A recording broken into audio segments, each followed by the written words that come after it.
నా పేరు భరత్ కుమార్. నేను ఇది ప్లాస్టిక్కి ప్రత్యామ్నాయాలుగా ఎకో ఫ్రెండ్లీ ప్రోడక్ట్స్ మీద వర్క్ చేస్తూ ఉంటాను. గత 5 సంవత్సరాలుగా ఈ ప్రోడక్ట్స్ మీద నేను ఉన్నానన్నమాట. ముఖ్యంగా మా ప్రోడక్ట్స్ వచ్చేసి పేపర్ పెన్సిల్స్, పేపర్ పెన్స్ అండి. ఇవేంటంటే మనకి వుడ్ వాడకుండా రీసైకిల్డ్ పేపర్ తోటి పేపర్ పెన్సిల్స్ అనమాట. అలానే పెన్స్ కూడా ప్లాస్టిక్ లేకుండా దాదాపు 90% ప్లాస్టిక్ అవాయిడ్ చేస్తూ రీసైకిల్డ్ కార్డ్బోర్డ్ కానీ బ్రౌన్ పేపర్ కానీ వాడుతూ పెన్స్ తయారు చేస్తాము. సో వీటిలో ఇంకో కాన్సెప్ట్ ఏంటంటే వీనికి వెనకాల సీడ్స్ ఉంటాయన్నమాట. ఇవన్నీ కూడా కూరగాయ విత్తనాలు.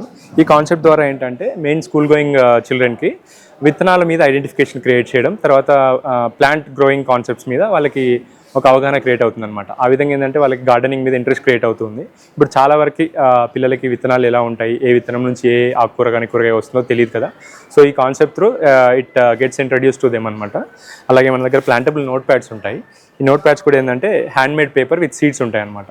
సో ఈ నోట్ ప్యాడ్ వాడుకున్న తర్వాత ఈ పేపర్ని కట్ చేసి పాట్లో పెట్టేసుకుంటే గ్రో చేసుకోవచ్చు అనమాట. ఇందులో మ్యారీగోల్డ్ ఫ్లవర్ సీడ్స్ ఉంటాయి, తులసి సీడ్స్ ఉంటాయి.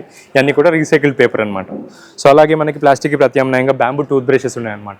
మనకి వరల్డ్లో సెకండ్ మోస్ట్ ప్లాస్టిక్ పొల్యూటెంట్ ఏదంటే టూత్ బ్రష్ అండి, ప్లాస్టిక్ టూత్ బ్రష్. దానికి ప్రత్యామ్నాయంగా మనకి బ్యాంబూ టూత్ బ్రషెస్ ఉంటాయి. తర్వాత గిన్నెలు తోమడానికి కాయిల్ స్క్రబ్బర్స్ అనమాట. మనం పూర్వం ఓల్డెన్ డేస్లో కొబ్బరి పీచు వాడేవాళ్ళం కదా గిన్నెలు తోమడానికి. సో ఇది కాయిల్ స్క్రబ్బర్ కూడా చాలా హెల్ప్ అవుతుంది. మనకి రెగ్యులర్గా మార్కెట్లో దొరికే స్టీల్ స్క్రబ్స్ కానీ స్కాచ్ బ్రైట్ అనే పేర్లతో ఉండే అన్నీ కూడా అవి ప్లాస్టిక్ రెసిడ్యూ దీంతో తయారు చేసినవి అనమాట.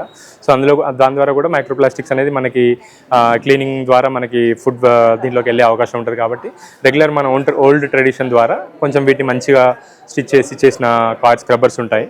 అలాగే మనకి బాత్ స్క్రబ్స్ వచ్చేసి నేతి బీరకాయ తోట అండి. ఈ విధంగా బాత్ స్క్రబ్స్ ఉంటాయి.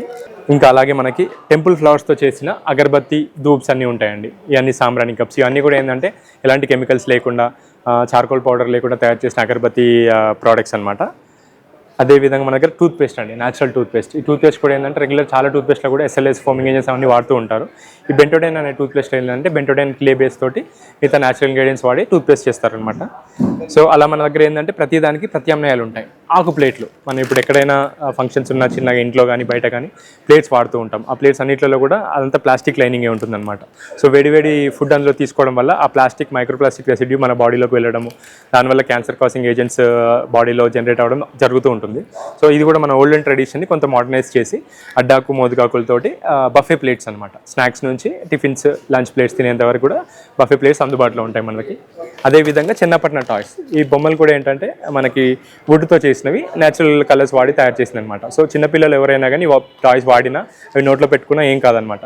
రెగ్యులర్ మార్కెట్లో దొరికే ప్లాస్టిక్ టాయ్స్ అన్నింటిలో కూడా బైసోఫినల్ అని కొంచెం చాలా కెమికల్ రెసిడ్యూస్ ఉంటాయి. అవి పిల్లలు బైట్ చేసినప్పుడు ఏంటంటే ఆ సలైవా త్రూ, ఆ బైట్ త్రూ అది లోపలికి వెళ్తూ ఉంటుంది అనమాట. సో చాలా వరకు పిల్లలు కూడా మనం ప్రిఫర్ చేయాల్సింది ఈ ఎకో ఫ్రెండ్లీ వుడెన్ టాయ్స్ అనమాట.